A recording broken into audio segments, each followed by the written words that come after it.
akan datang alaikum pada kalian semua fi akhir zaman, di akhir-akhir masa kehidupan, dajjaluna kadzabun. Disebutkan dajjal, jamak lagi bentuknya, para dajjal, kadzabun yang terbiasa berdusta. Baik, apa dustanya? Ternyata bukan urusan dunia. Kalau dusta urusan dunia, zaman jahiliyah juga sudah ada. Coba lihat, orang jahiliyah dusta, makanya turun ayat wailul lil mukadzibin, celaka para pendusta. Orang jahiliyah curang dalam bisnis, turun ayat wailul lil mutaffifin. Bukan urusan itu. Dustanya yuhadditsunakum bima lam tasma'uhu wa la yasma'unahu aba'ukum. Mereka akan banyak berdusta tentang urusan agama kalian. Mereka pandai bicara kepada kalian, menyampaikan sesuatu yang kelihatan benar, padahal itu begitu mengagetkan, keluar dari tuntunan agama. Jangankan engkau yang kaget saat mendengarnya, orang dulu pun kalau ikut dengar, ikutan kaget. Nah teman-teman, di antara makna dajjal itu membuat fitnah. Fitnah yang mengeluarkan orang dari keyakinan kepada Allah Subhanahu wa taala. Nah, ada kata Allah, itu bukan bentuk dajjal aslinya, tapi sifat-sifatnya. Baik, saya mau tanya pada Anda, kalau seseorang membuat kagum, membuat suatu dahsyat, bisa mempengaruhi, pintar atau bodoh? Pintar. Makanya ada yang menafsirkan hadisnya, salah satunya orang-orang pintar. Tapi dengan kepintarannya dia bicara masalah-masalah agama, tapi tidak ada ilmu di dalamnya, malah mengeluarkan orang-orang dari keyakinan kepada Allah. Maka kalimatnya bisa membuat orang kaget. Jangankan orang itu, kata Nabi, orang dulu pun kalau dengar itu akan ikutan kaget. Contoh, Quran surah kedua Al-Baqarah ayat 204 sampai 207, paling kiri sebelah atas. Wa minan nasi may yu'jibuka qawluhu fil hayatid dunya wa yushhidullaha ala ma fi qalbihi wa huwa aladul khisab. Di antara manusia ada orang yang kalau bicara kata-katanya menarik, retorikanya cantik, kadang-kadang bawa ayat-ayat Allah, tapi hati-hati, mereka itu musuh yang paling jahat. Pernah dengar kalimat ini? Semua agama itu sama. Ya, sama. Menuju pada Tuhan yang satu, mengajarkan pada kebaikan. Semua agama sama, gak ada bedanya. Pernah dengar kalimat itu? Saya pertama dengar, kaget Pak. Bahkan waktu ada bukunya Fikih Lintas Agama, itu saya beli, saya lihat Allahu Akbar, ulama caci maki, Imam Syafi'i caci maki, macam-macam caci maki, ambil potongan ayat-ayat Quran. Saya pikir ini siapa ini orang? Begitu saya ingat hadis ini, saya baru sadar, Allahu Akbar. Kita bermohon kepada Allah kebaikan. Jangankan kita, kalau orang dulu termasuk jahiliyah dengar kalimat ini ikutan kaget Pak. Saya kasih contoh begini. Dulu beberapa utusan pemuka datang pada Nabi malam-malam. Kata mereka, ya Muhammad SAW, kita memang beda. Lihat kalimatnya, kita memang beda. Mereka sebodoh-bodohnya orang jahiliyah masih ngaku kita beda. Hanya perbedaan kita tidak harus menjadikan kita berselisih. Gini aja deh, kami malam ini nyembah Tuhan kamu, kamu besok nyembah Tuhan kita. Setelah kalimat ini keluar, turun satu surah, Qul ya ayyuhal kafirun.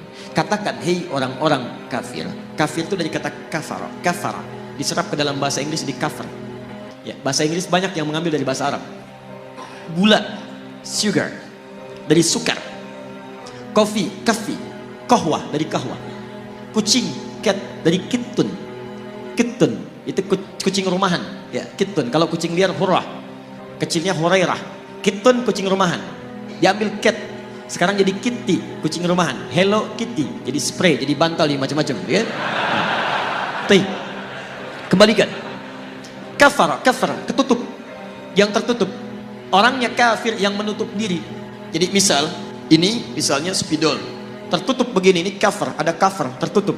Buku ada covernya, isinya tidak bisa kelihatan. Kalau saya sengaja menutup diri supaya tidak kelihatan, saya balik ke sini misalnya. Kelihatan saya, ada penampakan, ya kan? Nah itu. Nah ini kafir, orangnya kafir itu yang menutup diri. Sopan bahasanya. Makanya ketika orang Arab ini orang Arab fasih, paham bahasa Arab, ngerti bahasa Arab, dipanggil kafir oleh Quran, mereka nggak marah. Kenapa? Bahasanya sopan. Hei orang-orang yang masih menutup diri dari hidayah. Kami memang masih menutup diri kok. Maaf saya lompat sebentar. Maksud saya gini, zaman ini agak aneh sebetulnya. Ada orang Arab, asli Arab, paham bahasa Arab, paling fasih bahasa Arab, disebut kafir, gak marah. Orang sekarang, bukan orang Arab, gak tahu bahasa Arab, gak fasih bahasa Arab, disebut kafir. Apa? Masya Allah. Ya. Kita masih lembut Pak, kita tuh halus, Islam tuh halus ya. Mohon maaf, antum tuh makhluk halus sebetulnya, lembut. Baik, lembut baik, kata-katanya baik. Kalau antum kasar, antum bukan muslim antum. Makanya sama orang lain lembut. Kita pun kalimat-kalimatnya lembut. Coba bandingkan. Saya punya koleksi beberapa kitab yang lain, tapi nggak perlu saya sebutkan. Di satu kitab, orang yang tidak sekeyakinan itu disebut dengan domba, tersesat lagi, domba-domba yang tersesat. Kita masih halus tuh menggunakan kata kafir. Tapi ini perbandingan. Kalau tidak sepakat kita dialogkan ya. Dia jangan cepat marah. Saya pulang dari sini jadi tersangka lagi gitu. Nah, sekarang lihat. Kata orang jahiliyah ini, kita memang beda. Sejahiliyah-jahiliyahnya dia mengatakan kita beda. Kenapa ada orang pintar yang setelah keluar dari jahiliyah dia mengatakan semua agama sama? Itu kalau kedengaran orang jahiliyah ikutan kaget mereka. Sebodoh-bodohnya orang jahiliyah mengatakan kita beda. Makanya ketika risalah Islam datang, mereka merasa ini beda. Ada perbedaan, ada penolakan dari mereka karena berbeda.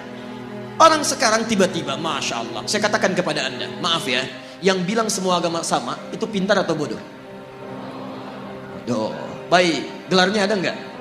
Mana ada orang bodoh punya gelar? Lihat S1, S2, S3, Masya Allah, sampai S-nya banyak, dingin, dan macam-macam. Belajar keluar dan sebagainya, tiba-tiba pulang-pulang, mengatakan semua agama sama. Baik, ini menunjukkan ada sesuatu yang salah di situ. Nah, sifat-sifat ini disebut oleh Nabi SAW, semuanya sifat-sifat yang tidak baik, yang hanya dimiliki oleh Dajjal. Makanya pada orang-orang seperti ini, kita didorong oleh Al-Quran untuk bisa satu. Quran surah keempat ayat 140.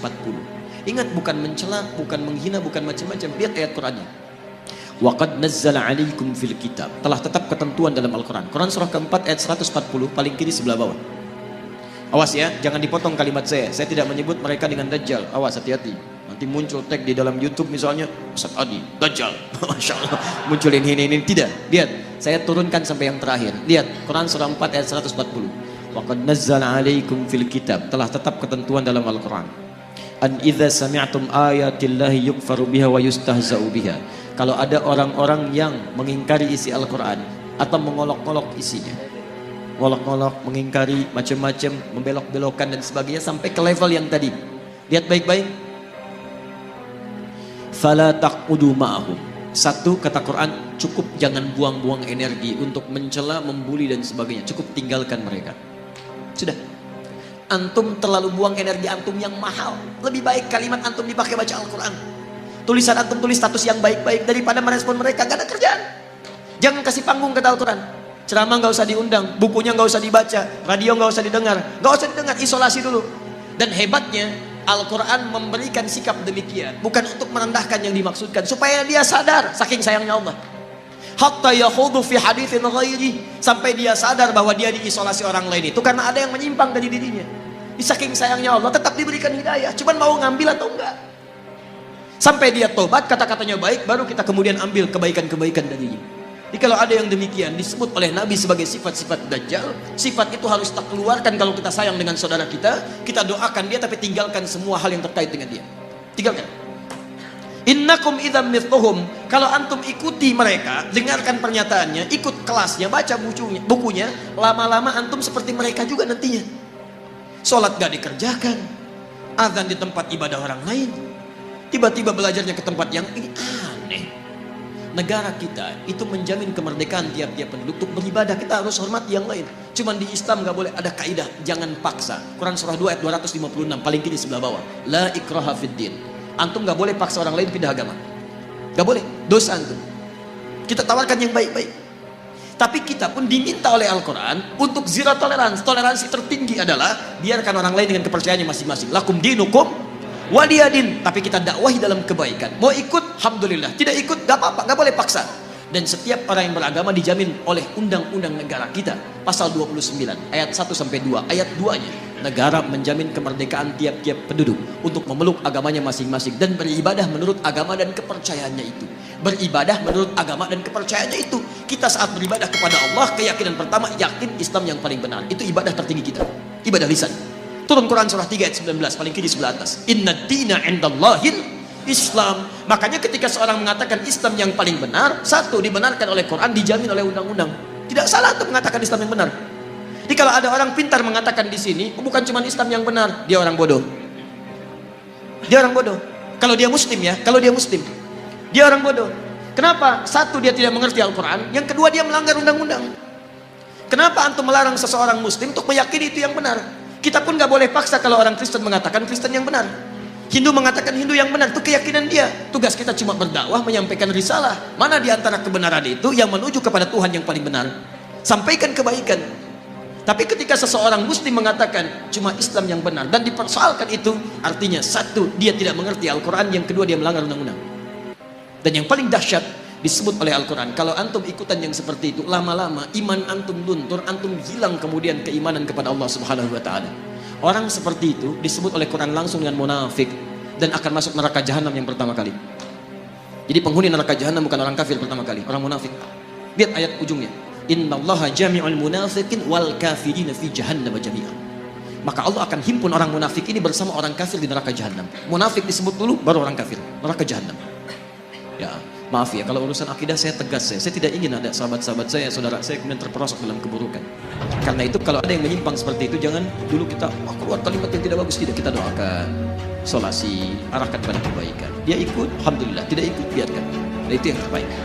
Jelas ya?